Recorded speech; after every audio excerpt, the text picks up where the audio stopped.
Hello, everyone, and welcome to the Grey F podcast. My name is Grey, but not 50 Shades, and I welcome you to another one. We got another one, folks.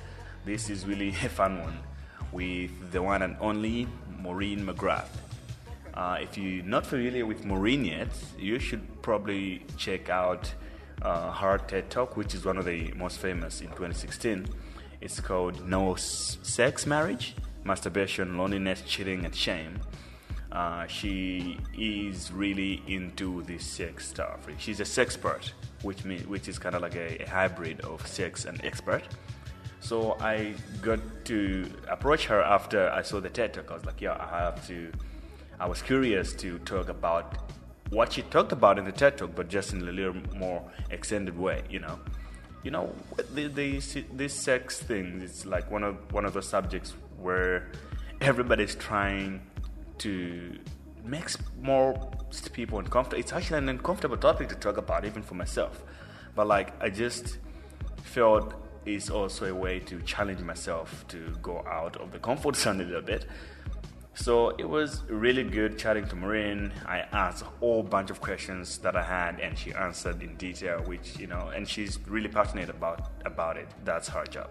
So just to give you a little description about her, she is the Sunday night sex show host on CKNW, which is a channel in Vancouver, Canada. And she's a sex and relationship advisor, a speaker, an author. And as I said, she was on TED Talks recently, which you can check out, which I mentioned. I'll put it in the description as well, so you guys can definitely check it out. And she's also a 50shadesofpink.ca blog and Huffington Post blogger. You must be familiar with what the Huffington Post is. If you're not, you should probably check it out. She's also an author of the book Sex and Health, Why One Can't Come Without Each Other, which I read and I recommend it, obviously. So this podcast is brought to you by Audible.com. Audible is a very good library of audiobooks. Just think of a library of books, but in an audio format where you can just listen to it.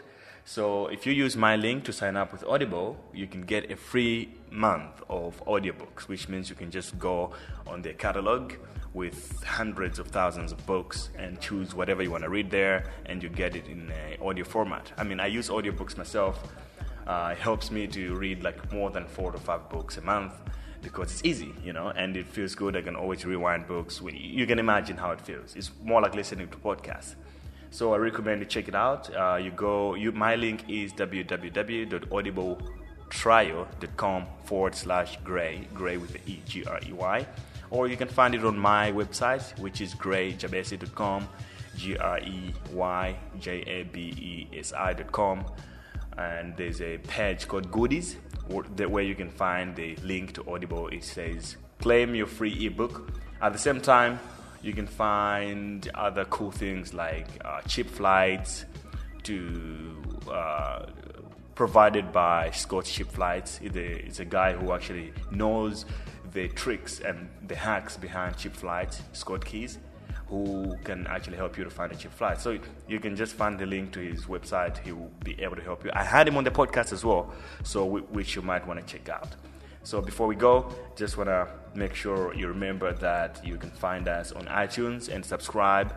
Find us on SoundCloud or on my website, as I say. You can subscribe from there so you get each and every episode, which you can learn from. I mean, the whole point of this podcast is to find all sorts of interesting people from all over the world and learn from them and, I think become a little bit more wiser, I guess, or whatever that is, whatever that means. But yeah, something like that, just to learn as more as you can from different people. So just remember to like us on Facebook, TGA Podcast, and everything was perfect with this podcast except for one statistic that I mentioned. I referred to one podcast I did with Dr. Eve, and I wasn't so accurate on the numbers. So I apologize for that, but surely you can check out the actual podcast that I did with Dr. Eve to get everything perfect. You can just go on the website. It's similar topic, but with a different person and a different perspective. Remember that you can download this podcast from my website that you don't have to stream it all the time. You can just download it to your phone or your computer and listen to it on your own time and on your own pace from my website, www.grayjabesi.com. Thank you. So how do you basically spend your morning? What happens on average? Today I've already been in snow or just otherwise? Otherwise could be in snow. But what are the things that don't change daily for you? Today I'm working from home. But I've been for a hike with the dog. So that pretty much doesn't change. I either go for a swim or a hike first thing in the morning, either in the ocean or on the trails. And then I go to work either in my clinical practice, or I do a lot of work from home, or I do some consulting. So I'll go on site. Right. So if somebody asks you, what do you do? What exactly do you explain it? I'm a registered nurse in the field of sexual health. So that's pretty much, and I raise awareness, or I educate people about sexuality and sexual health, and I do that through a number of different mediums. So I blog, I have a radio show, I do a lot of presentations, I consult, so I do a lot of education on how to assess patients with sexual health issues, and I also see patients and treat patients as well. How do you feel all that in one life of one person? That's what I mean. How do I get all that in? Yeah. And write a book as well? Yeah, exactly. And start working on the second one? You know what? I'm productive. I have some positives, but as we all have weaknesses, and so you learn from the weaknesses. But I'm not a perfectionist. I have a very high standard, but I'm not a perfectionist.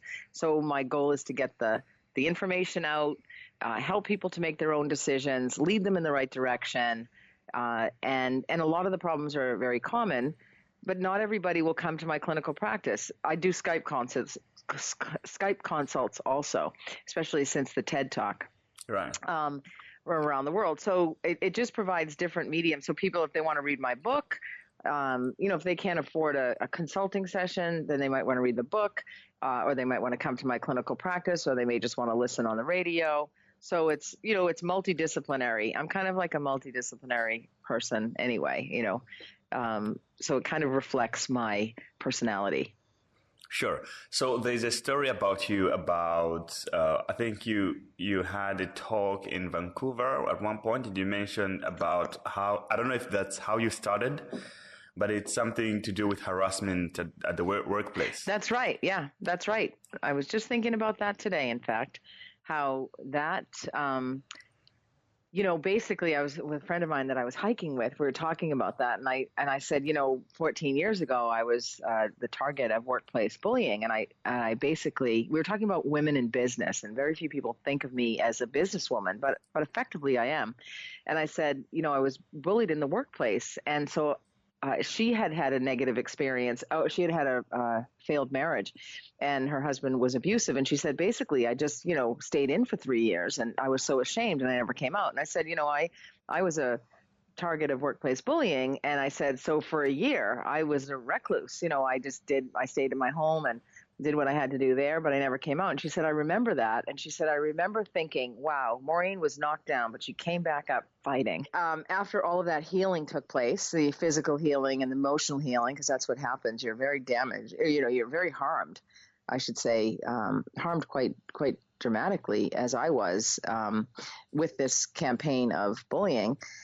But she said, you just woke up and just came back fighting and said, I'm going to do this on my own, kind of a thing. So it kind of kickstarted my career. So once again, we all have challenging times in life, but it's those challenging times that teach us the most. It's those mistakes that we've made where we can learn to be better and to improve upon ourselves. So I value the errors that I make and the mistakes that I make, and feedback. Sure. So do you mind, just for the listeners, to give a hint of the story, a little bit of what happened? Especially. Not at all. All right. Thank you. Especially which? Especially the day you were running and you were with your friends and all that. Basically the whole story, if you don't mind. Right. I'm not sure. I was actually a stay-at-home mom.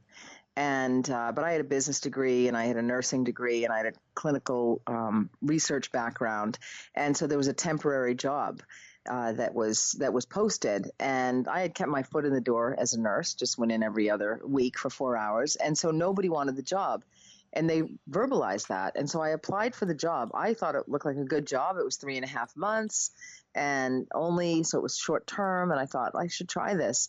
My kids had just gotten into school. And so I was able to come home and pick them up.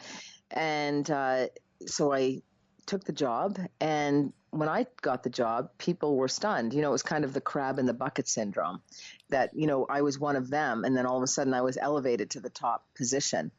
And women don't like that. Sometimes women are terrible to other women in the workplace or in business. And so we're not as supportive necessarily of women. So I was basically lied about. A lot of the things I did myself, I worked really, really hard. I had no limits or boundaries. Anybody could come and tell me their problems whenever they wanted to. And I was trying to make everybody happy. And then the rumors began and kind of the trickery started as well. There was one nurse who had led the campaign. And so she was making things up about me or making my job very difficult. A lot of gossip that was spread. There was a lot of infighting with the nurses. It was an area of it was labor and delivery, postpartum, pediatrics, and special care nursery. So it was like the supposed loveliest place to work in the entire hospital, and yet they were the most miserable nurses ever.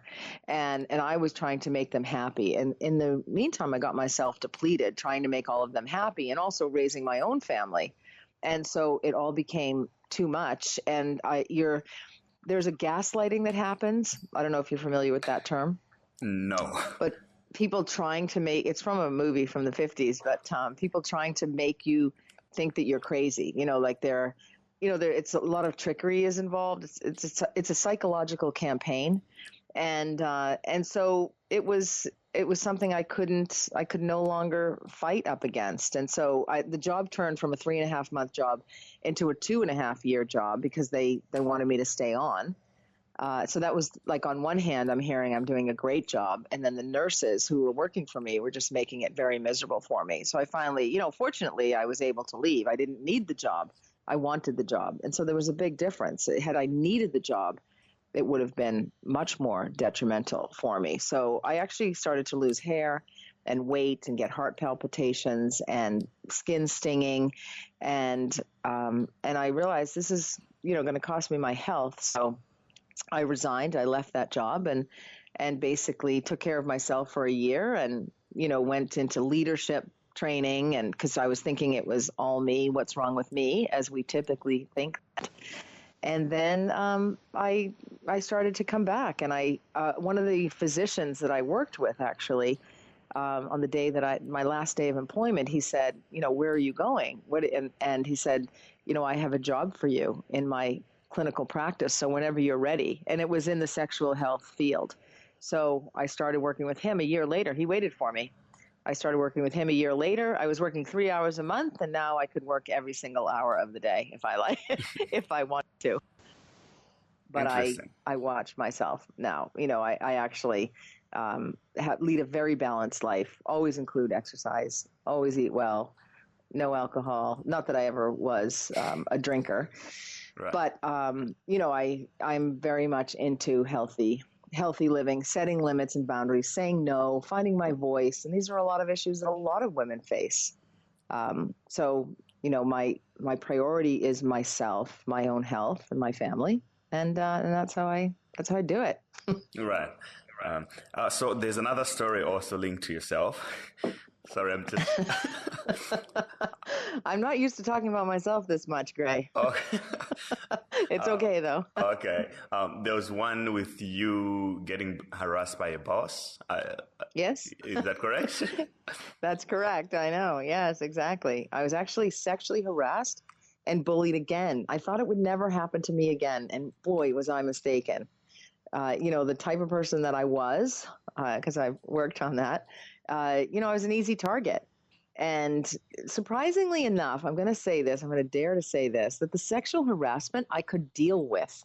I could come back. The thing with bullies is you have to call them on their behavior. And the second you do that, they back down.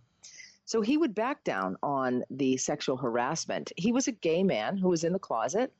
And I believe he's still in the closet today, but I don't really know. He does still stalk me to this day, but he follows me, if you will. But he sexually harassed me and he bullied me, and I documented this time 86 incidents of abuse over an 8-week period.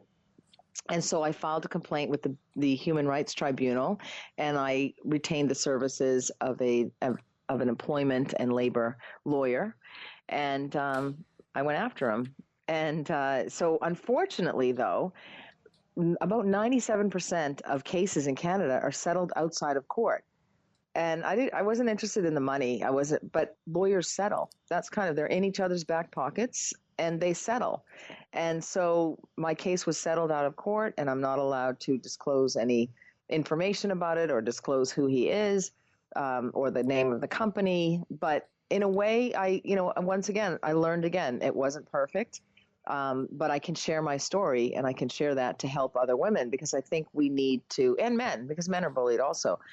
But we need to actually stand up and say, no, I'm not going to take this. We teach others how to treat us.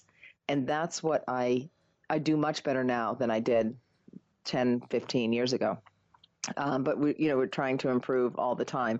So if you say to someone, you cannot treat me that way, this person abusing all of the women in the workplace, I found out. Another woman was abused so badly, she became suicidal. I was aware of it early on. I caught it fairly quickly. I could recognize it because of my experience 10 years prior. So I could recognize it. So I nipped it in the bud fairly quickly and took drastic measures, by getting a lawyer. And he had investors in his company. He claimed he had a global solution for something, which was all predicated on lies. But another woman had become suicidal. She'd been abused, and then his next administrative assistant, he abused her. He had abused 22 women in the workplace in the decade prior. I met with all of those women. We all had the same story. So this is something that commonly occurs in business and in workplaces. And in fact, it's really common in healthcare. Right. Why do you think is it common specifically in healthcare? And also, why is it hard for women to come out and confront these people at early stage before it becomes, like, as you said, some became suicidal and stuff like that? Well, they're confused. Initially, by human nature, we are good, and we want to help other people. Everybody. That's human nature for all people. So where, something happens and it's just like a little, what happens with bullies is that they lure you in. They tell you you're amazing. They give you a job that you're not qualified for. They give you a fantastic title. And you're just like, this is great. This is what I've been waiting for, what I've been working for. And then all of a sudden, once they've got you enraptured, then all of a sudden they come with a dig, or they come out of nowhere with something that is just completely not what they had been demonstrating in the past. And you're like, huh? Where did that come from? What was that? Oh, well, all this great stuff, and there's just one little thing. That's a one-off thing. So that's part of the strategy to bring you in. I think we have it in healthcare because we have a lot of women working in healthcare. And there's that crab in the bucket syndrome is alive and well. And people think, how did she get that job? I should have gotten that job. Or women gossip. We're socialized to gossip about one another. And so they sit around gossiping, talking about each other, and nobody dares to say, because then they won't be part of the crowd. But if they say, I'm not participating in this, they're the odd woman out, basically. And I think in healthcare, we want to please, we aim to please. A lot of people are depleted in healthcare. It's a service industry. And so they're easy targets. And, whenever you're working with large groups of people or women, you're going to have communication issues, and there's going to be a lot of problems and miscommunication. And there's always evil. There's always a bad apple in the basket. Right. Oh, that's really interesting to know. I didn't know that it could be that bad. Absolutely. And here in Canada, there's some research that was done in 44 nursing units across the country in the largest healthcare authorities, because bullying in nursing is so common. I thought I was the only one. And I realized that I wasn't the only one, that this happened so commonly. You know, and it's pretty gnarly to think in a way that most guys don't actually think that these things exist. And if you speak about bullying or sexual harassment at the workplace, lines like probably that's how he was dressed come out. Absolutely. Yeah. Absolutely. How do you address that? You know, I say to people, I mean, the harsh reality is, like, in work, you're not going to see that so much. A little bit you will see that. But it's more when women go out at night or go out. You know, it would be great if women could go out and wear, 2-inch skirts and 6-inch heels and drink whatever they want. But you know what? I say to women, you can't do that in this world. It's very dangerous. Sexual abuse, sexual violence, sexual assault is also rampant. Here in Vancouver, we have, and most sexual assaults are not reported to the police. So we have 1,500 sexual assaults in the Vancouver area per year. Okay, so in the city of Vancouver, that's what's reported. We have many cities in British Columbia, and there are many cities around the world. But I mean, it's on our college campuses. It's so women's lives are at risk. And also, if a girl or a woman is raped, it'll change her sex life for the rest of her life. It'll leave her with anxiety. It is a big risk. Really, it's not safe for women to walk alone in a city, in any big city. But also, more often than not, women know their attackers. So people have to be aware. We can't just shove this under the rug and think that it doesn't happen and not want to talk about it or be ashamed, because that's what happens to women. They become very ashamed. They think, what did I do? What did I do to contribute to this? And I'm not saying that if you wear a short skirt and high heels that, it's your fault. By no means. I'm just saying it's harder to run. When you're drunk and you have 6-inch heels on and a 2-inch skirt, it's much harder to defend yourself. That's all I'm saying. So we need self-defense courses for women. We need to, women to stand up for other women and not put other women down or judge them. Domestic violence, for example, the riskiest time for a woman's life, the greatest risk is when she's about to leave. We had a physician here in Canada killed last week, allegedly by her neurosurgeon husband, mother of 3. She had filed divorce papers. Her life has been snuffed out. It's a very risky time. And yet a lot of women judge other women and say, she's being abused. Why doesn't she leave? It's very complex. It's very complicated. And, women are losing their lives left, right, and center. Oh, yeah, that's pretty sad to know, actually. It is. And most men are not violent. Most men are not domestic abusers. Most men are not bullies. But it's the few that are that cause all the problems. I think that's actually what makes this matter quite complex, because most men actually aren't that, So if I speak with the circle of my friends, everybody will be like, but that, this and that, just everybody expects it to not happen because they can't do it, but still That's right. They're actually people that actually do it, which makes it, I guess, more difficult. Exactly. And in South Africa here, it's worse, actually. There's a lot of rape charges and cases and stuff like that. Anyway. It's terrible. So leading to the sex talk, as you say, that sexual abuse affects women's sexual lives probably for a longer time. Men can be sexually abused as well. I don't want to forget to say that. Okay. Oh. And it's even more shameful. That's another subject, but go ahead. Okay. So in what are the common ways that men are sexual harassed? What are the common ways that men are sexually harassed or sexually abused? Yeah. I mean, men can be sexually harassed in the workplace. Inappropriate statements, basically, inappropriate touching, inappropriate sexual advances.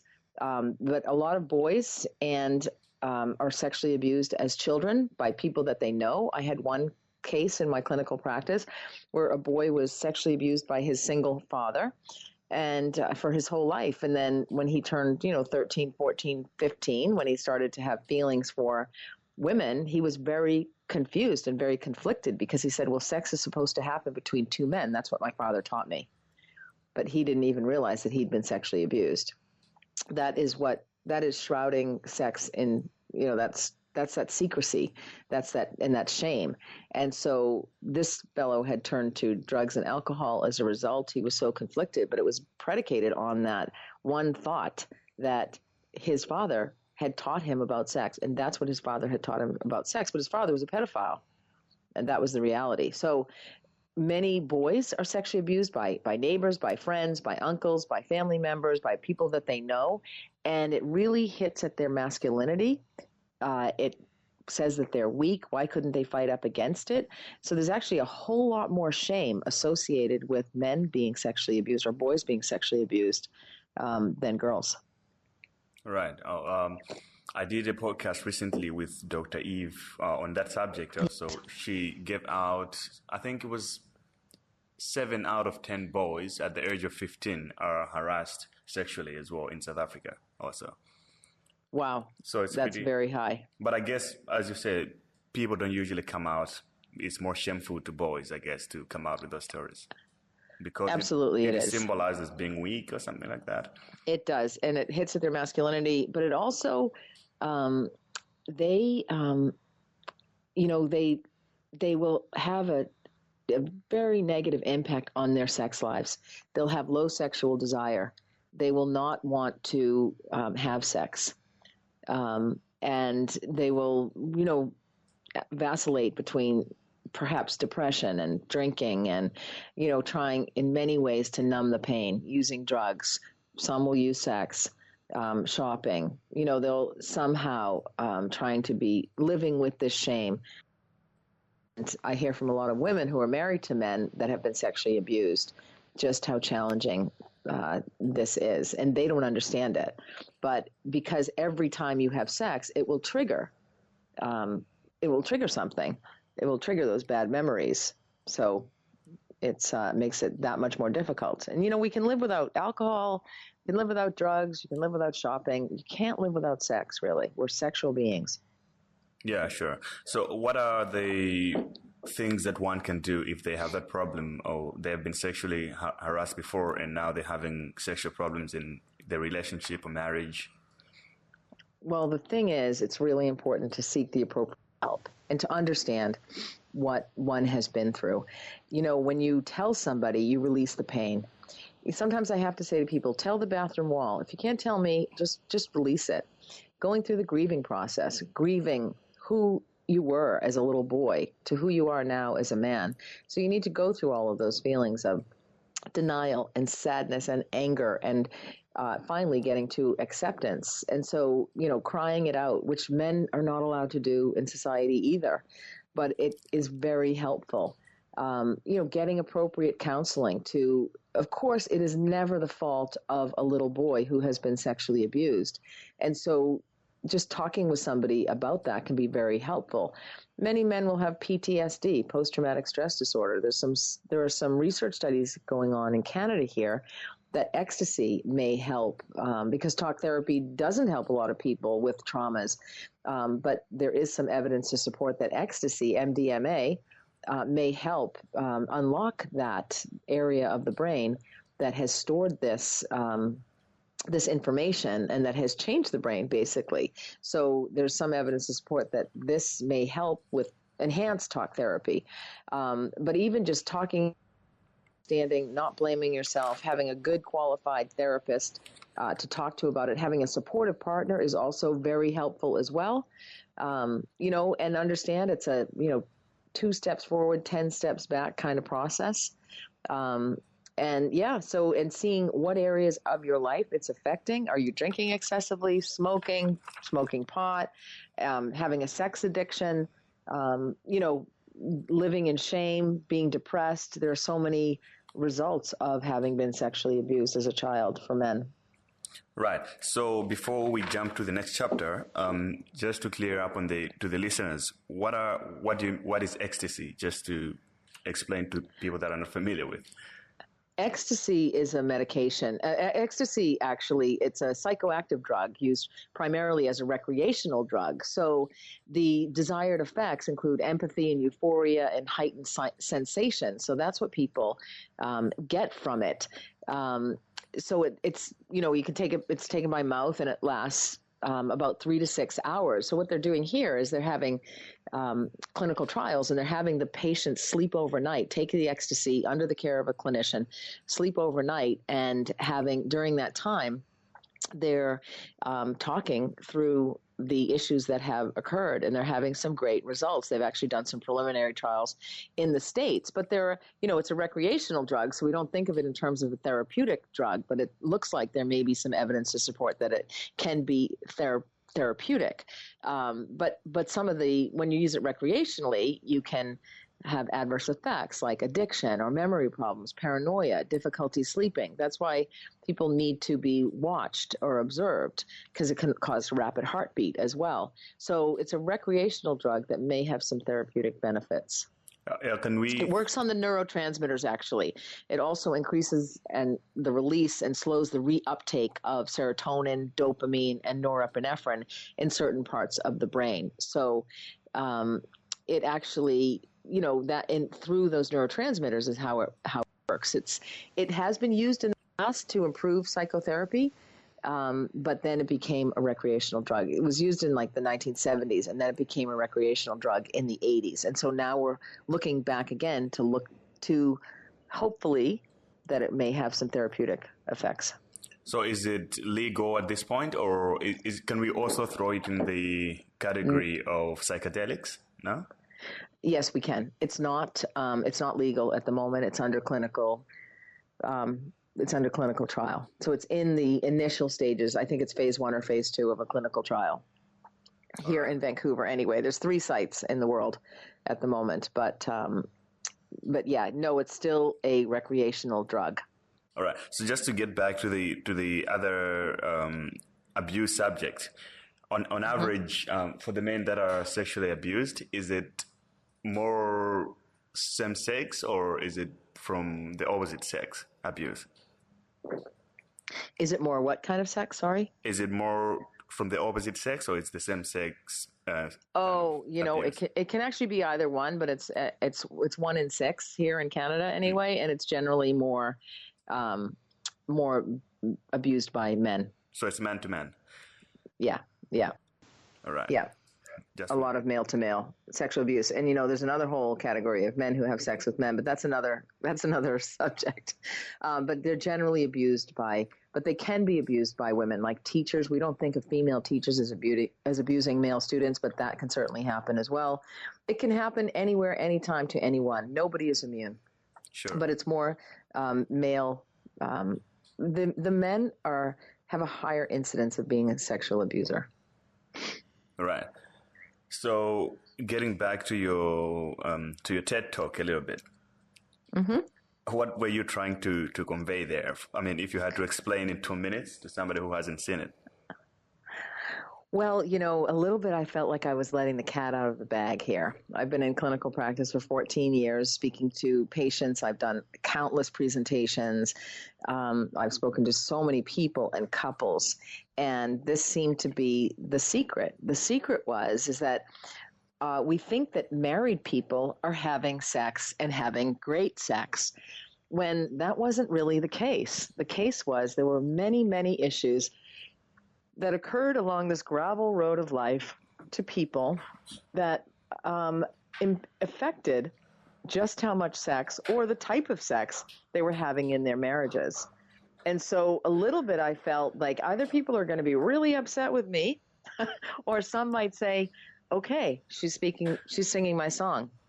And I think I think it's been up for 5 months, right, and there's been over 1 million views. I think people in the comments, there's been about 2,200 comments or something. I think people think, they got it, pun intended, that I was singing their song. Many people could relate to it. And if you think there's no sex in a marriage, you might think it's one reason, and that the one reason might be that women don't want to have sex. But, I tried to peel back the layers of the onion to see, why is it that women don't want to have sex? And that's not the only reason. And why wouldn't you would expect a young couple, in their 30s, married for 5 years, that they would be very sexually active. Well, if she's experienced sexual abuse, no.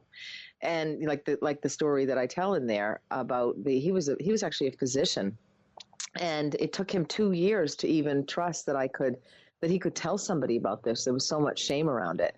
So it's kind of the big secret that married people have great sex. And that's not the case. Yeah. That's kind of... Not to say that single people are having it any better, but, sex is shrouded in shame. We don't talk about it. We don't view it as a health subject. And we want everybody to think we're having amazing sex. And, the reality of the story is when I was in clinical practice a couple of years ago, I've had to pull back a little bit, but I was working 4 days a week, 10-hour days. And I had a 5 to 6 month wait list for a private practice. This was all around sex. Wow. So what are most of your, how can I say this? Most of your, should I say clients? Yeah. Or patients? What are they? Either one. Yeah, okay. Most of your patients, let's say, which problems and what categories are they coming with? I see a lot of couples who present with a sexless marriage.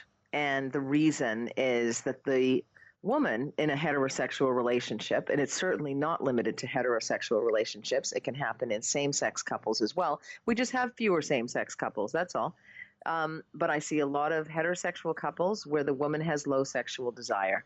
She has absolutely no desire to have sex with her husband, yet she doesn't want him to cheat. That's a risk. And I'll often get to, well, here's the husband presenting, and he's, about ready to blow his head off because he hasn't had sex in 3 years. And he's at her and at her and at her. And there's this whole sexual script that goes on that we just think that we can reject men. Women think they can just reject men and it has no impact on them. But it really has a tremendously negative impact on men. And there's a recent research that's been done in the U.S. About the effect of repeated rejection to sexual advances on men. It actually leads to confidence problems, ego issues, and low sexual desire. So men, are really hit emotionally when they are continuously rejected. But, a lot of them will say, well, I won't cheat. I'm not going to leave you, and I'm not going to cheat on you. They may or may not do those things, but they're saying that. But then when I put that to a woman and say, the risk is that he may, view porn excessively, or he may masturbate, or he may cheat on you. And I say, how would you feel if he cheated on you? And every single woman will say, I'd kill him. So they impose fidelity on this man. And, unwittingly, perhaps, unnecessarily, and certainly unfairly. So they impose this fidelity. And then when the man cheats, or goes outside of the marriage, shall I say, we call it cheating, which is just a terrible connotation. When for many men, and many women too, because women cheat as well, it's actually about survival. It's actually about getting a basic need met. And it's also, when people cheat, men or women, they feel terrible about it. And it's not really about the sex necessarily. It's actually about that they've been disregarded, that maybe the children have come along and they're not getting the attention. The woman is not viewing the relationship as important as the children, putting the children before the relationship. Many people let their relationships go after the children are born. That's a very common time. So that's one of the most common things that I see is the low sexual desire. I see a lot of fetishes as well. Women discover that their male partners have fetishes and they freak out.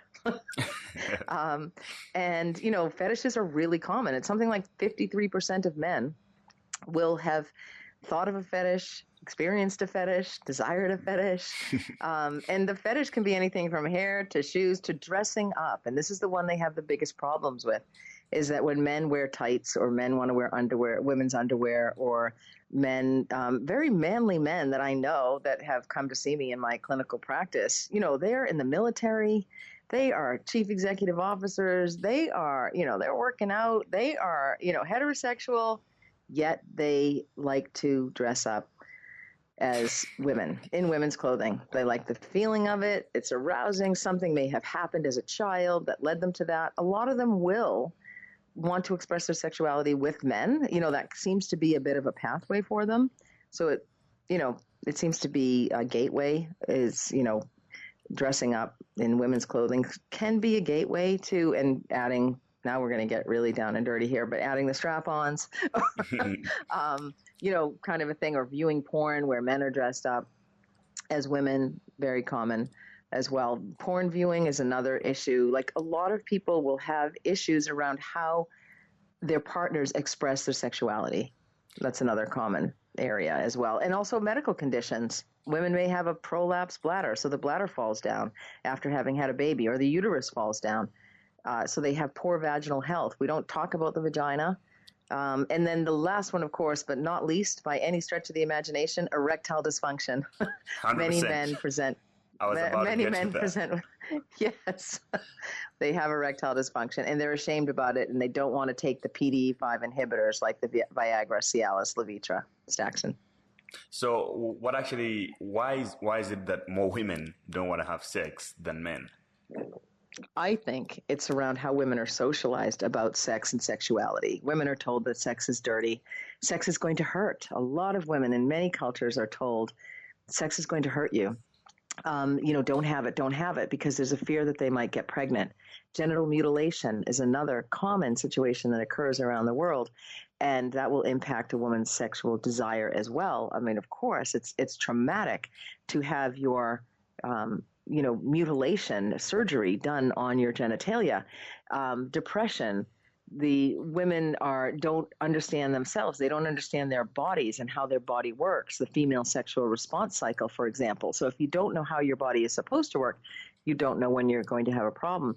A lot of women suffer with fatigue. We have lots of medical conditions, especially in North America, where people have depression, they have anxiety. Anxiety is the number one mental illness in Canada anyway, and I'm certain it's similar in other developed nations, that anxiety, and nobody wants to have anxiety. They don't want to admit to anxiety. They would rather, I hate to say this, they would rather have a malignancy than anxiety. They go through all sorts of tests, hoping that the doctor will find something when it's anxiety. So there are so many. We marry the wrong person. We marry somebody because they ticked all the boxes, because they came from the right family, or they had the right job, or they never thought anybody would be attracted to me, and or they married you for your money, or you married them for their money, or because they had a nice car. There are a number of reasons. So the reasons are endless. Unresolved conflict in a relationship. We don't teach people how to resolve conflict in relationships. Many people have thin skin. Many people are afraid of conflict. We hear that constantly. Sex falls off the table. It's just, it's boring after. That's another really common reason. After 7 years with the same person, that's the 7-year itch. It's the same old. And people are afraid to shake it up. They're afraid to try new things, to make it more exciting, and you've got to do that. And also making sex a priority in a relationship. They make everything else a priority, looking perfect, building the right house, having the right job, driving the right cars. It all looks so perfect from the outside. We fashioned our bathroom after one in Italy, but, we'll never have sex in it, and so there's all these things that this whole world in which we're living in, and it's also extremely fast paced with the internet. There's no time for reflection, no time to just sit down, stay home, make love. It's not a priority, because of course we don't talk about it. Nobody talks about it. I was on a consult with a woman this morning, just before I spoke to you. And she was in a sexless marriage, and she saw the TED Talk, and her daughter was 19. She's an Ivy League student, okay? She's a bright woman at the age of 19. And she said, how do I talk to my daughter about sex? I want her to watch your video. She said, I'm in a sexless marriage. They know that we have troubles in the marriage. I'm not going to leave him. But what do I share with her? What do I tell her? So, people are not educated about this subject. And I feel like I'm trying to turn the Titanic around all by myself sometimes. There are other great colleagues around the world, but, we're peppered around the world. Esther Perel is another one. Your Dr. Eve is one. There's few of us that are out there trying to educate people, but, we have a big ship to turn around. Sure. So then what as you said, after 7 years of marriage, if you're unhappy with your sex or your relationship, what would be the solution then? Is it bringing another person in? What are the You practical know, solutions that one could do? it's, some people do choose to bring a third person into their relationship. Yeah. That might shake things up. That's very risky, I will say. People think that they can do it, that they can, oh, sure, we'll bring somebody else in. But then, we're emotional beings. We're jealous. We're envious. There are certain mechanical situations when you bring a third person in, especially if it's an MFF. So there are two females. Only one can have the Holy Grail in the end. And so who is that one that's going to have that Holy Grail? Is it the wife or is it the person you've brought in from the outside? So they often don't work. They can be arousing just to think about them or to try and recruit somebody for that is a very arousing idea and thought. And that, one may be just doing that just for the arousal aspect. There's a lot of, with sexting, there's a lot of sexting is very arousing for people. Just going online and looking at somebody, can be arousing, or porn can be very arousing. So, people seek whatever they can to get their sexual needs met. But, when it's within a couple and say even after 2 years, it can get boring, or 3, or people just, lose the desire after that time. It's really, I hate to say this because it sounds so corny, but it's about the communication. Right. Talking about it and saying, I'm not as satisfied as with our sex life as I was at the beginning. But even admitting it, sometimes people have married a person that they really weren't having that great of sex with. And then they get to a certain decade of life, 30, 40, 50, and they might think, is this it? I've never actually had the kind of sex that I've wanted, and so that might lead them to go outside of the relationship themselves. Many women will just say, I'm never having sex again. I had a patient who said that. She said they were in a sexless marriage, and she said and women never tell me that they are in it. When I say, are you sexually active? They actually never say yes or no. They say a little bit. And her answer was not really. And I said, well, what does not really mean? And she said, well, I haven't had sex for 4 years. I said, well, that would be a no. You're not sexually active. Yeah. But, and she said, it's so much better since we're not sexually active. And I said, how can that be? She said, well, I told him I never want to have sex again. And so don't bug me. Don't bother me anymore. And he hasn't. And I said, well, how does he feel about that? And she said, don't know. Never had the conversation. And so who knows how he feels and how fair is that? And what is he doing to deal with his sexuality? And I said, well, what if he'd made a different choice and went outside of the relationship? She said, well, what I don't know doesn't harm me. So it's so complex. I can't say how complicated it is. We're complicated as human beings, but sex is a basic need and a biological drive. And until we get to that place, we're not going to appreciate or respect just how important this is. It's as important as shampooing your hair, if you have any, or, drinking milk. It's a basic need, but it's so shrouded in shame. We don't really know how to deal with it. So I could go on and on, obviously. But does that really happen? Like 4 years without sex in a marriage? Absolutely. That's all I see in my clinical practice. And honestly, I think I have 1 or 2 patients out of a large patient base that are having sex in my clinical practice. Wow, that's so scary. It can be 10 years. It can be 5 years. It can be 2 years. It can be 20 years. And I would like to say that many couples choose not to have sex and they express their intimacy in other ways, and that's fine if that's their choice. The problem arises when one person in the relationship wants sex and the other doesn't. So that's when it becomes it meets the criteria for a sexless marriage if they haven't had sex more than 10 times a year. 10 times a year. It's like less than once a month, right? Yeah. Even if you're having sex 15 times a year, it's hardly much. That's why I say no sex, not having sex, or they're not having great sex, right? So what are like the average number of divorces that are emerging from this problem? That's difficult to know because it may start with a sexless marriage and then it may lead to other things, unresolved conflict, or alcohol may play a role. It's something that's part of a multifactorial situation. So it's difficult to say, but I do know that when women come into my clinical practice and they have been divorced, they may actually say, they'll say they're going to enter into the dating world again, and they wanted to deal with a problem like vaginal dryness, for example. which is related to perimenopause and menopause, breastfeeding, postpartum. It's where the estrogen receptors decrease in the vagina. And so they might have had that and they didn't take care of it.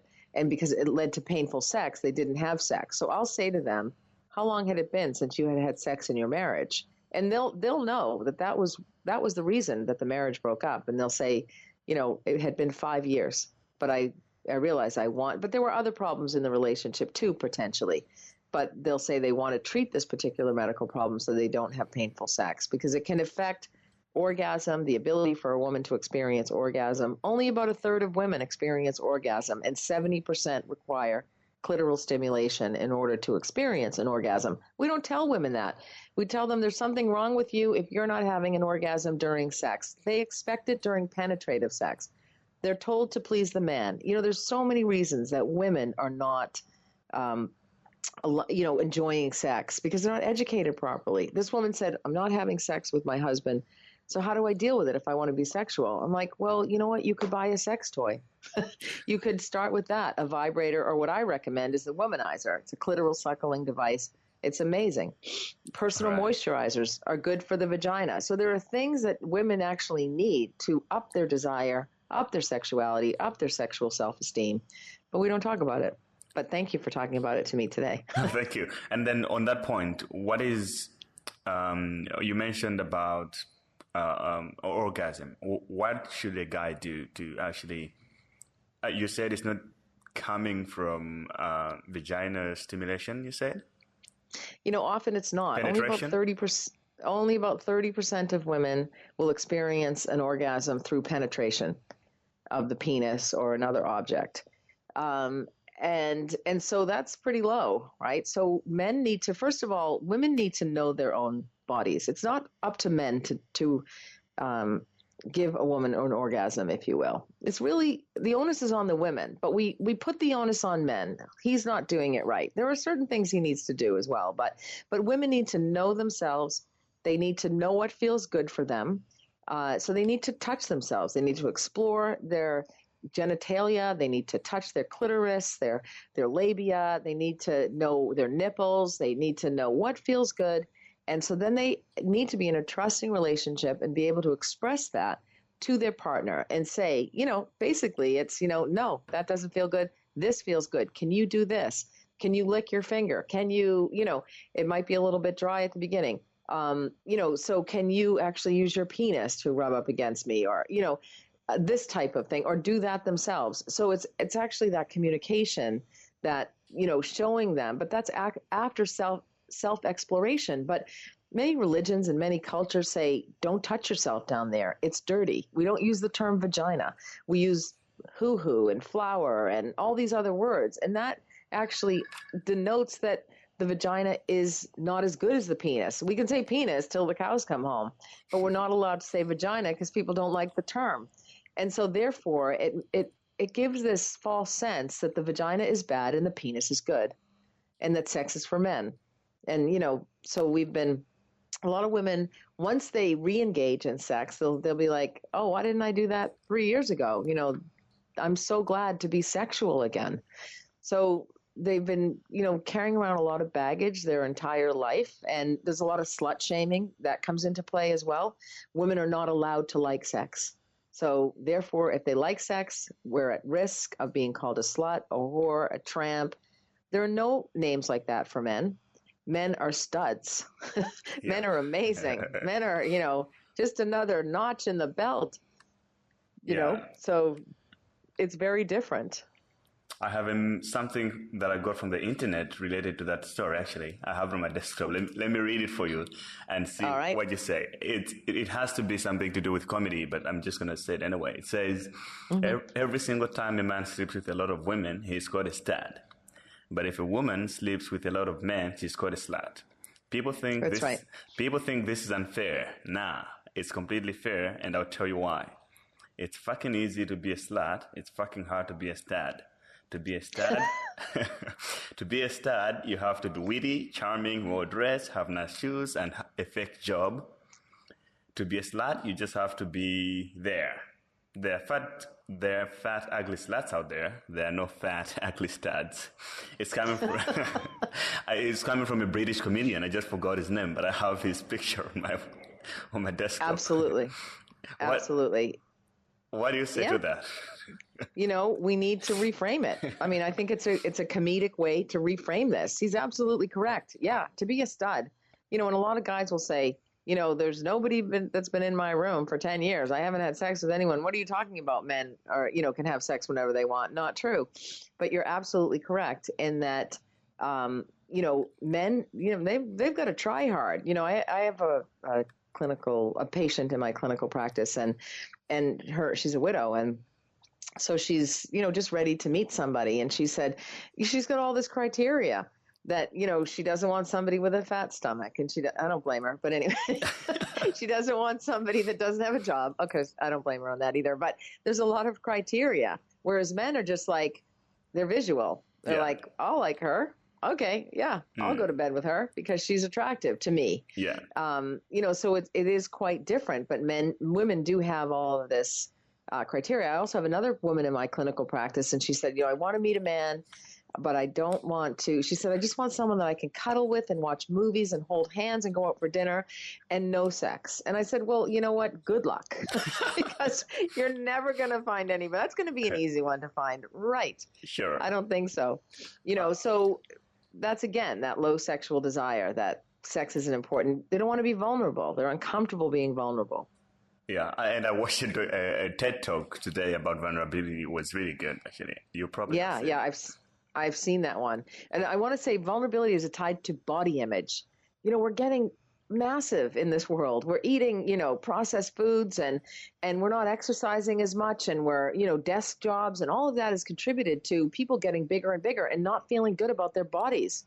And so, if you don't feel good about your body, the body image is huge. It doesn't matter what size you are, but more weight is a problem. I mean, I see some thin women, they have like a quarter of an inch of fat on their thigh that they're obsessed about. And I'm like, he doesn't care. I'm telling you, he doesn't see that. So this whole sense of, this body dysmorphic disorder, but also body image. If you don't feel great, if you can't, get naked, slap on a pair of pumps and strut your stuff, there's a problem.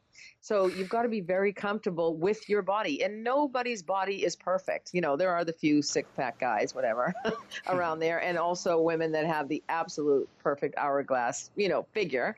But it really depends on how you feel about yourself. You can have all that and still not feel great. So that's very important, that you're comfortable with who you are. Right.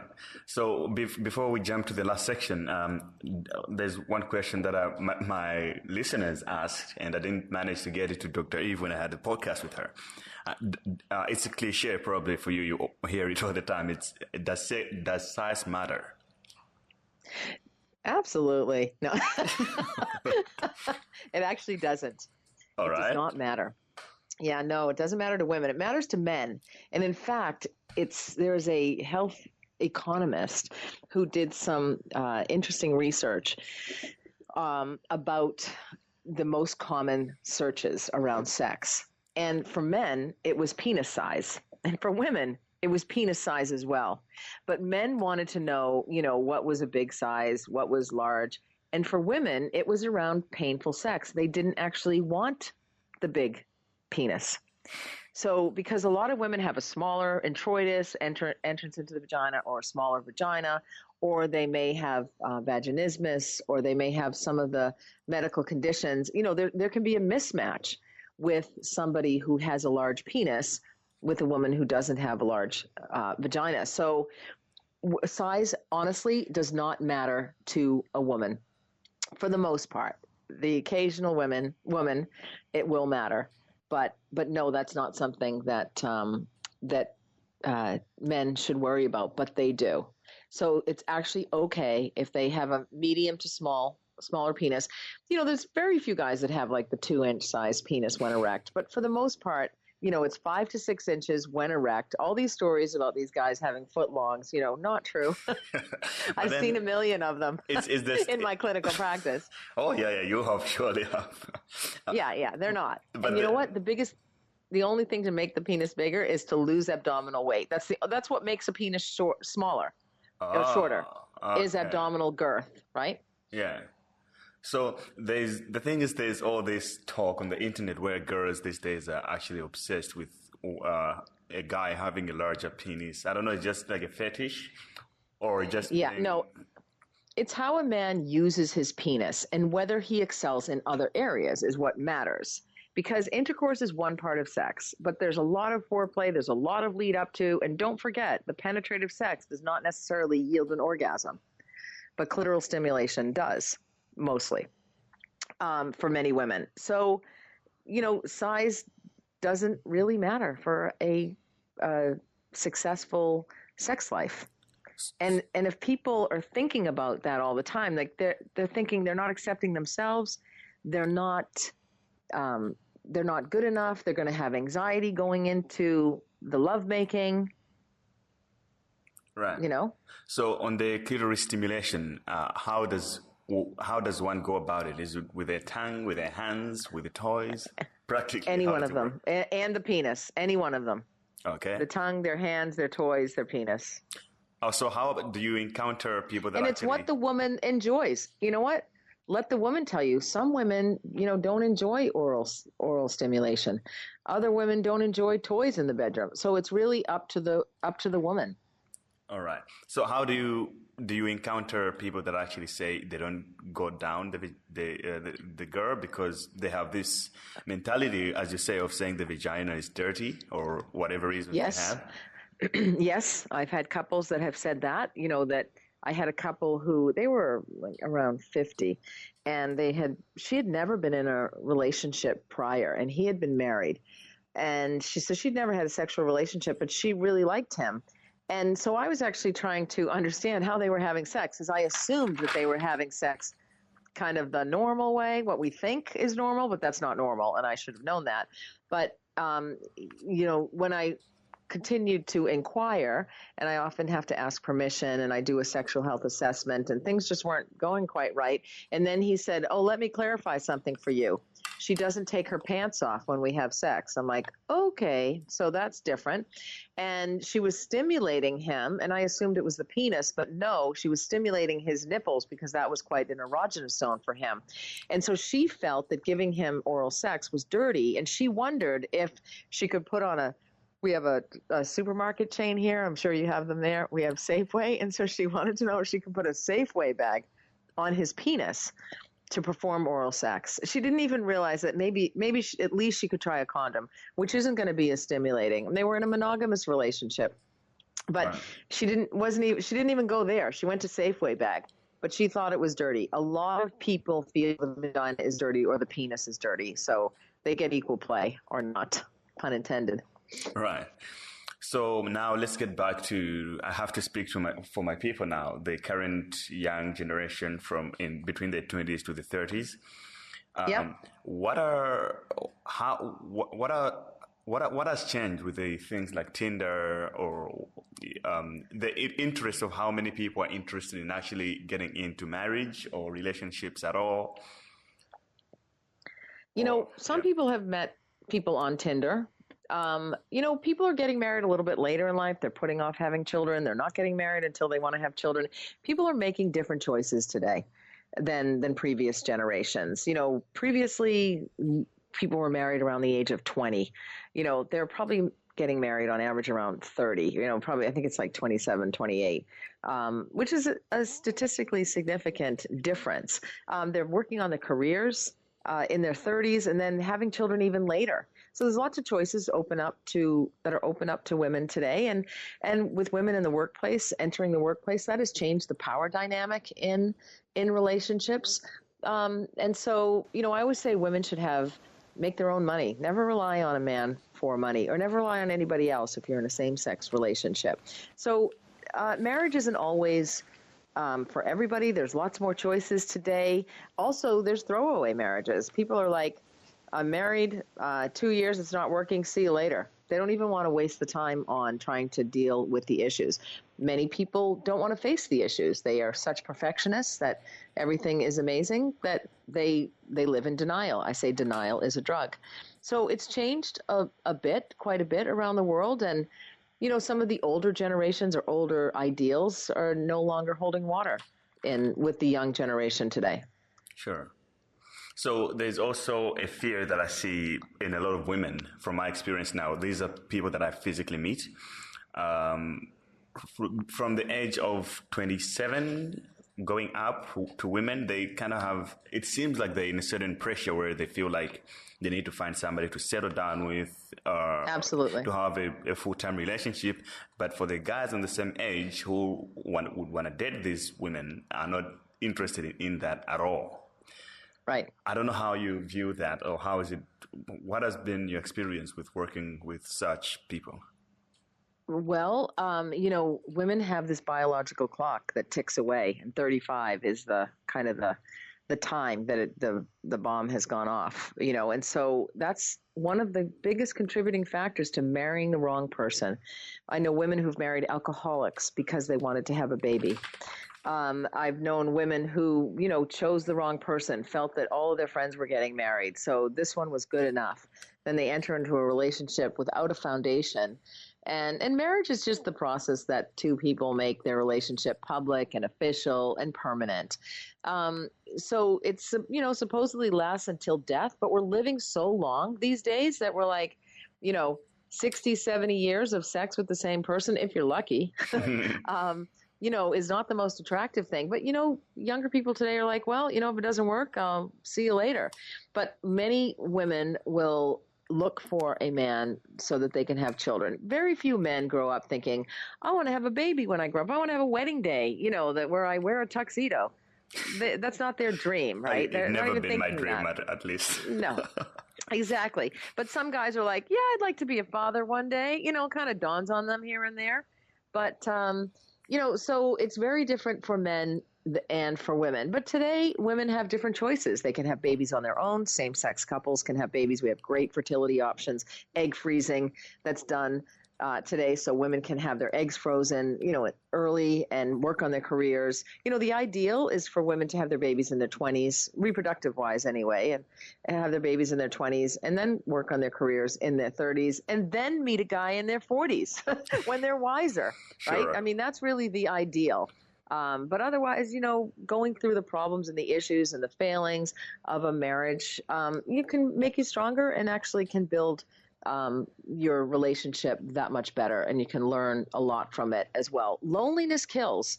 And so, married people live a little bit longer and live a little bit better because loneliness does increase peripheral vascular resistance, elevates blood pressure, and it may lead to an early death. And it's actually riskier than obesity. So, marriage is a good thing in many ways, but can be extremely stressful, especially for people who enter into it without the techniques and the communication tools and the reality that, you're going to have problems. Nobody ever says that. It's like, oh, this is so amazing. This is lovely. But when I see a couple getting married, I'm like, hang on, wait a minute. I want to talk to you. Sure. There will be problems. There will be issues. There will be infidelity. There will be financial problems. There will be illness. Those things will occur. Sure.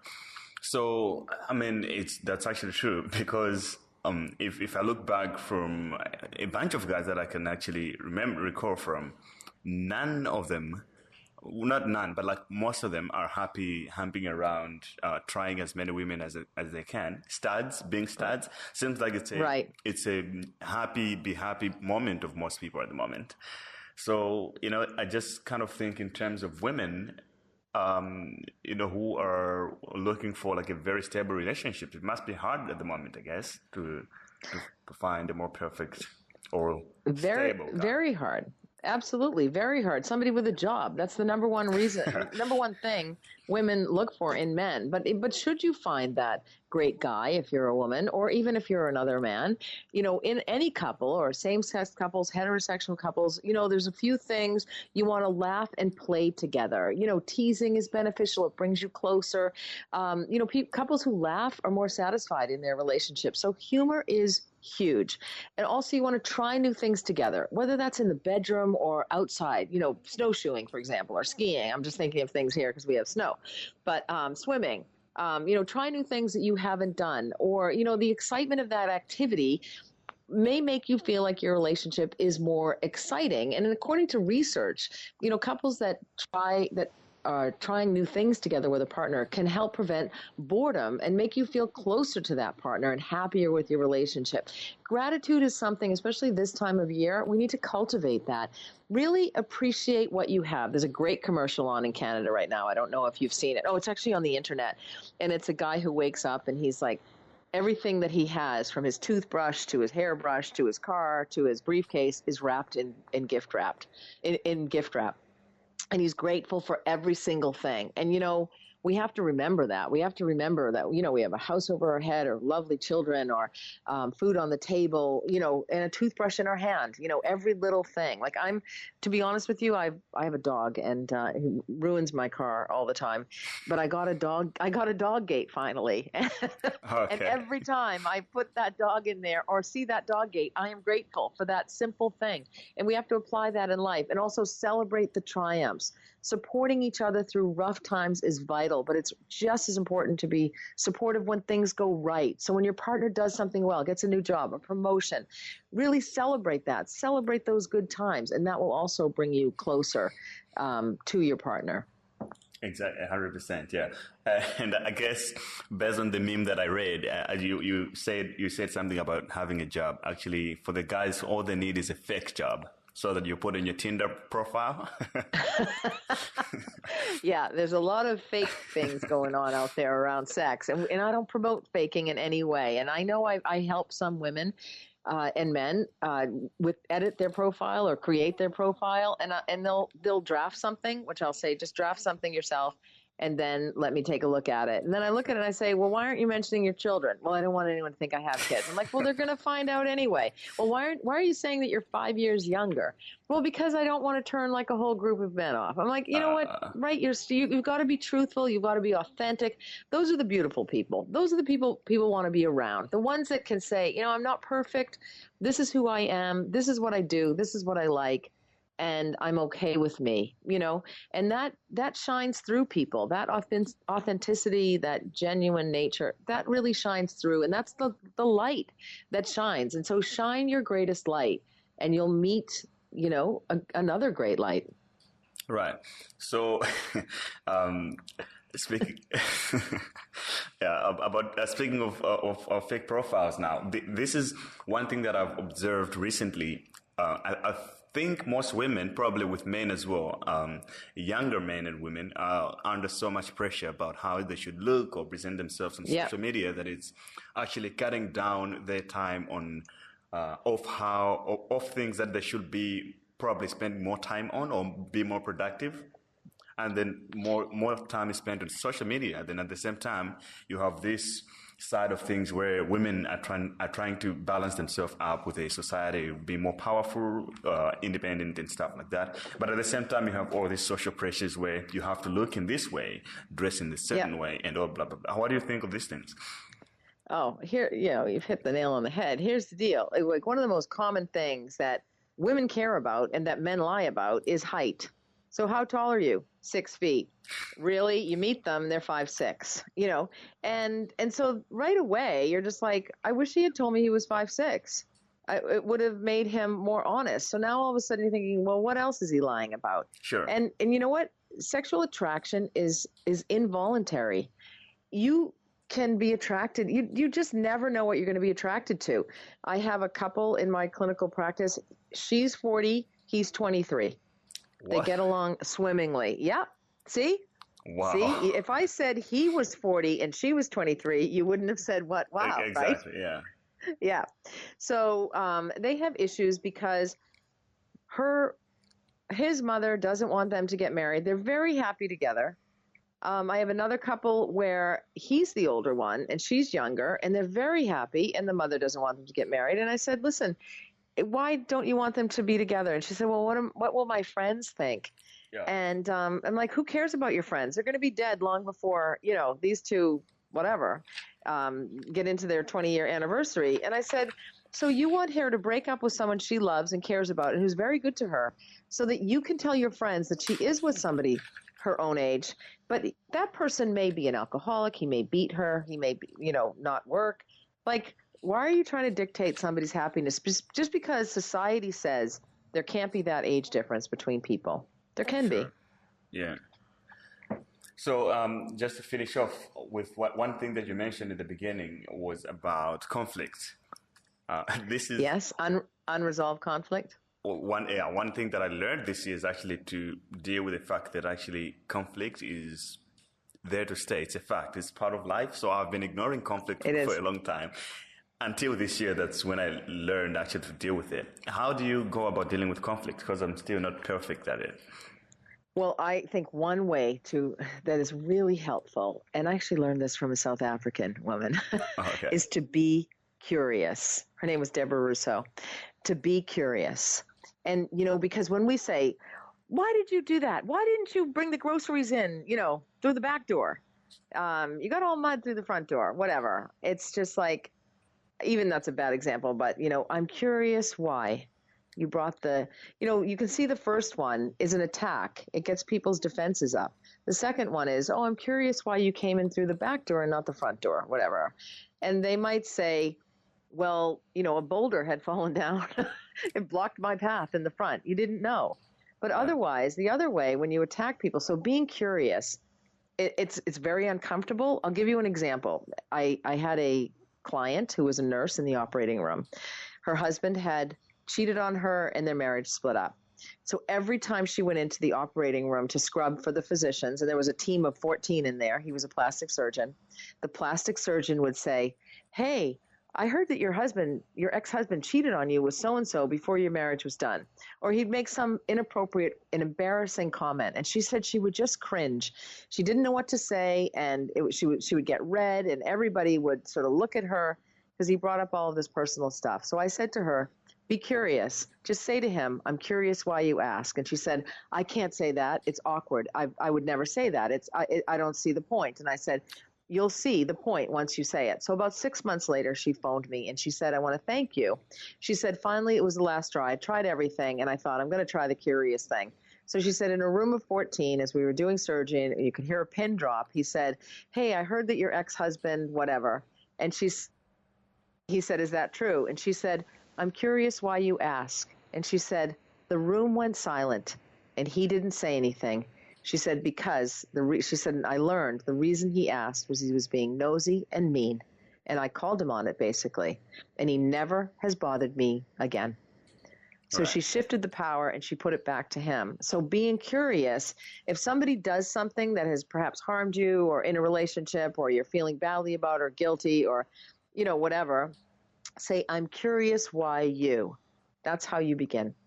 That's the best way to begin conflict resolution. Right. Don't attack. Just, I'm curious why. Right. And you'll have a much calmer conversation because they'll be more likely to say, well, it's because. And because is one of the most important words in communication. Because. Right.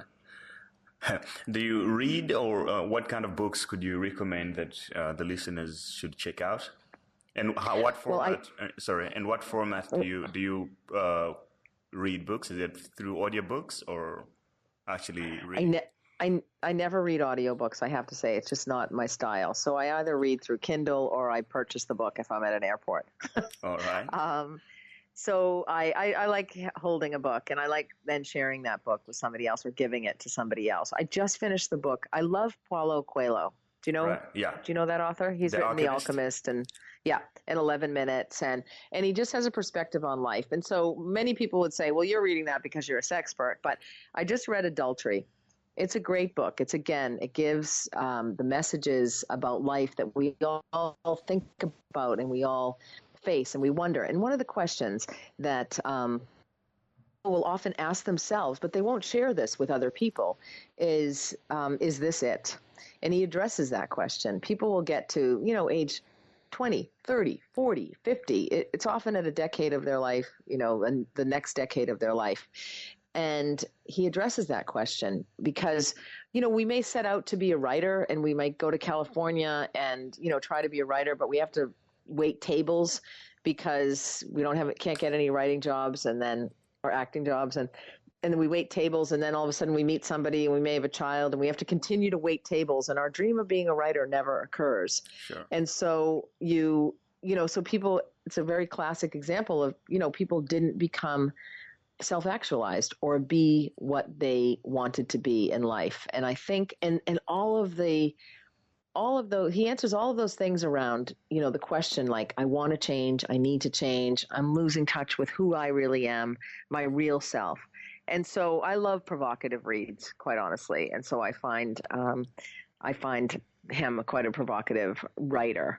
Another book I just read was Megyn Kelly's book, Settle for More, which is a great book, just about Megyn Kelly, of course, is the Fox News broadcaster who had the tete-a-tete with Donald Trump, the president-elect. And so she goes through her whole life, and she lost her father at a young age, which is after having had a fight with him, a man who she adored. And so that could have set the stage for her life, and it probably did impact a lot. But of course, I have to recommend my own book, Sex and Health, which sounds like you read. Did you? I definitely read it, yeah. I'm Sex still and Health. reading it, yeah. I'm still Okay. Yeah. Sex and Health, Why One Can't Come Without the Other, but it's actually anonymous tales of sex addiction, porn, and infidelity. And so it's clear, stories. It's case studies about these secretive stories that many people have. And what I did was I took the most common sexual health problems and stories and conditions that people have. Like they weren't stories that only one person presented with. They were kind of a culmination. They're anonymous tales, but they were a culmination of the many, many clients that I have seen over the past 14 years.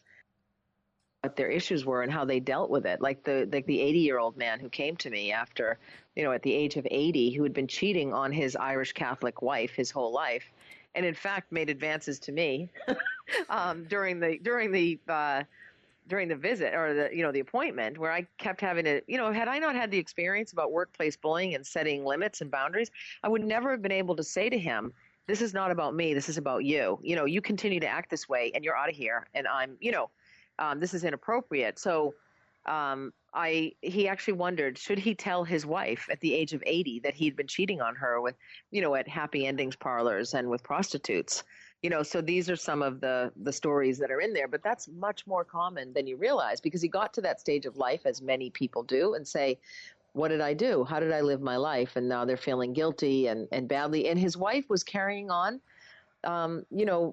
like just blissfully enjoying her grandchildren. So in that, but I talk about many of the common sexual health issues there as well. So I also like historical fiction. So The Piano Man's Daughter is one of my favorite books, Timothy Finley. Right. So I could go on. I'm an avid reader. I could go on, but I won't. All right. Those are my top picks. So one of the questions that also popped up from my listeners is it cheating when you're not caught, or it's only cheating when you're caught? Oh, it's always cheating. That's a great question. Is it cheating when you're caught? Yeah. Yeah, it's worse. It's worse cheating when you're caught. It's cheating regardless.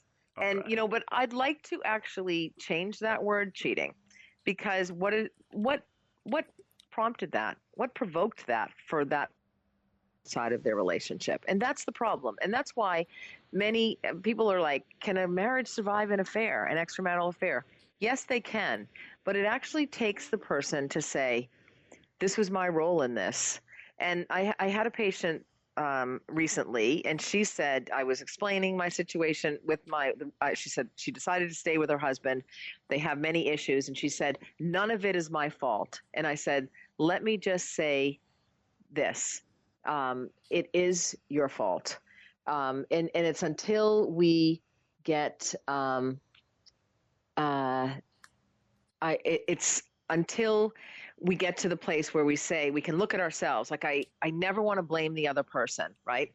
Sure. I don't want to, you don't want to say it's his fault. He did this to me, or she did this to me, and this is why I did this. You look at yourself and say, this is how I contributed to this. And so in a case where somebody's gone outside of their marriage, sought sex elsewhere, both want to take a look and say, one might say, for example, I couldn't risk the temptation, and that's me, and I need to work on that. And the other one might say, I have withheld sex from you for 4 years. So you have to look at each situation.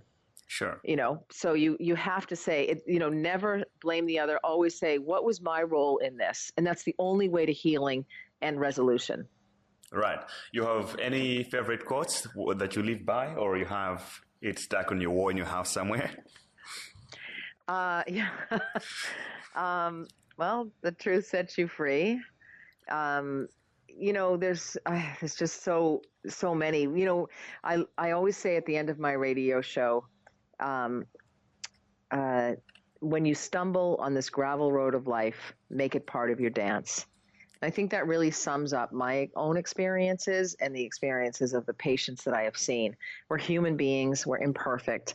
We're going to fail. We're going to make mistakes. We're going to learn from them. It's going to be better once we've learned from them and moved on. And it's those lessons in life that are, don't try to adhere to this perfect life, because it's never going to happen. Welcome your errors. Welcome your mistakes. Know thyself. Because if you do that, you're going to dance a whole lot faster and a whole lot better. Sure. Oh, is that coming from you? That's coming from me. Awesome. That is coming from me. And that's based on what my life has been. That's that I've had a wonderful life. I have to say, I'm very, very fortunate. I've worked incredibly hard. But I've also failed, and I have also had certain experiences that were unsavory, but I learned from them. And, if you can sleep at night and be comfortable with who you are, and know that you're human, and, admit to your mistakes and take responsibility, and know that you'll do it better the next time, you'll have much more joy in your life. Sure. So what is your life set up like right now? Is just you and the dog in Vancouver, or? I have a full life here in Vancouver. Very full. Right. But I only make my dog public. Okay. Only the dog can handle being public. She loves I think I called her a he before, but because I used to have a beagle that was a male beagle who I loved, Marvin. Right. But now I have Sophie, and so she can handle the spotlight. If you will, but no one else in my life can. So. Okay. Is there a specific reason why you do that, or is there anything you recommend about keeping your private life in public somehow? Yeah, I'm a private person, and I'm in the public persona. Sure. And so that, that sets you up for certain risks and vulnerabilities. And, I'm a professional, and I certainly get enough emails and Facebook messages to sink a ship. And, so I just think to keep your private life separate from your public life, that's just something I works for me. Right. Especially given the nature of the work that I do. And so that's just something that I do. I'm really not, I don't actually think anybody's interested in my life anyway. They're interested in their own lives. And that's really my work. My work is not about I could tell 3 things about my life and people would say, oh my gosh, you are the luckiest person on the planet. Sure. And they would be judging. And then I could tell 3 other things about my life and they'd say, oh my gosh, how do you get up every day?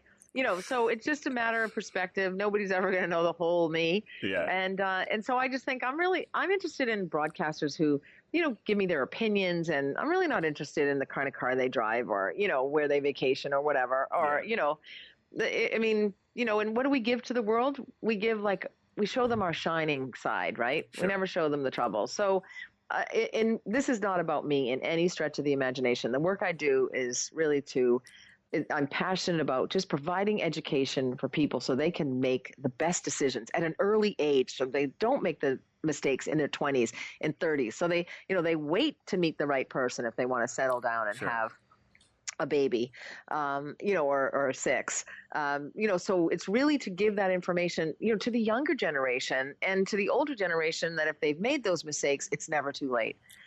So it's never too late to say, is this it? Sure. And make those changes in your life that you perhaps so desperately want to and didn't have the confidence to do so. Because the worst thing is to sit on your porch at 80 and look back and have regret. 100%. So lastly, to the younger girl out there who is trying to hustle hard and get what she wants in life, but she's having this trouble with all the sexual harassment or other hardships in life, What did you say to her? Believe in yourself, be strong, say no, find your voice, know what you want out of life, be the absolute best you can be. Know that it's hard. Find some compatriots that have perhaps been through it. Seek excellent counsel. That it is one step at a time. I often say everybody in the world should go through Alcoholics Anonymous. It's a beautiful, peaceful program, 12 steps. Live by some of those tenets. Just have confidence every day and just try and do it a little bit better every day and be true to yourself. And you know what? You got to make the hard decisions. If you're being sexually harassed, if you've been sexually abused, I think you need to report. There's lots of apps today that that's encrypted. You can tell your story right after the situation occurs. It's encrypted. You can take your time to go to the police. I do think women need to go to the police. We need to be stronger on so many other levels, not blame ourselves, take the shame away. I was at a dinner with a woman, and this man was, I was sitting next to this man, and he had his hands all over me. And I, kept pushing them away and eventually got up and went to the bathroom. And a friend of mine moved over. He did the same to her. And she said to me as we were leaving, "What did I do to make him do that?" I said, "You did nothing. He did it to me. He did it to every woman at the table. But they have this way of doing it sneakily." So, you've really got to be strong and find the right people, healthy people. If people look like they have an addiction, stay far away. Adult children of alcoholics, they'll have their own set of issues. If they haven't resolved them, stay away.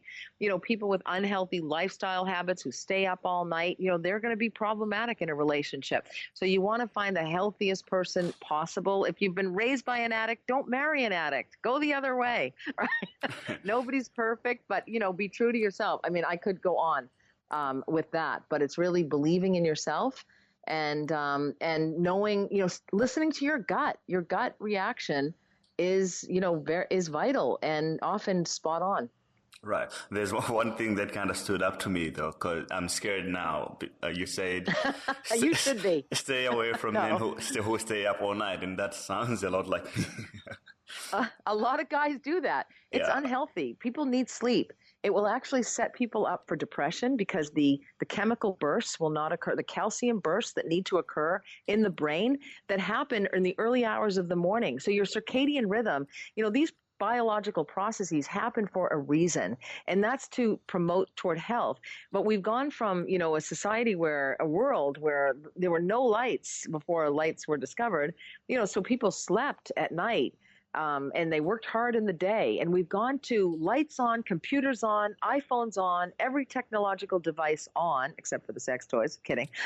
No, that I should put one on. I should develop one that has a light on it. But, keeping people up all night long, they bring their computers into their bedrooms. They, and they're not getting into bed at night. They're not getting proper sleep. Sleep is huge in terms of living a healthy life. So it can lead to mood disorders, depression, lack of productivity.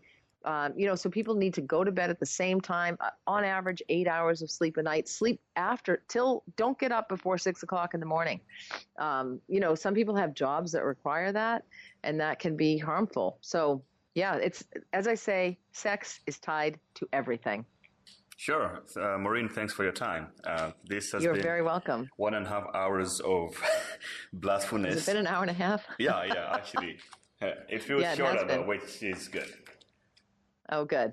Yeah. Well, thank you so much for inviting me to speak on your podcast and share my information with your listeners. Thank you. Is there anything you would like to say to the listeners or things they should check out?